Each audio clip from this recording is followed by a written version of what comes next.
Light green ఉంటుంది. ఇలాగైతే ఈ కలర్స్ అయితే ఆల్మోస్ట్ ఏదో ఒక రకంగా అయితే మనకి ఏదో ఒక రకమైన చీరలు ఉంటూ ఉంటాయి.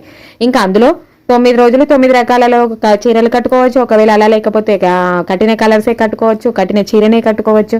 ఇదే కట్టుకోవాలి, అదే కట్టుకోవాలి, ఇలాగే చేయాలని అసలు ఎటువంటి నియమాలు అయితే పెట్టుకోవద్దు. అది అసలు అది నియమాలు కావు అని అంటాను. భక్తి ముఖ్యము, అంతే కదా. పూర్వమట ఒక గొప్ప పురోహితుడు చాలా కటిక బీదరికాన్ని అనుభవిస్తూ దారుణమైన దుర్భరమైన జీవితాన్ని అనుభవిస్తూ ఉండేవాడంట.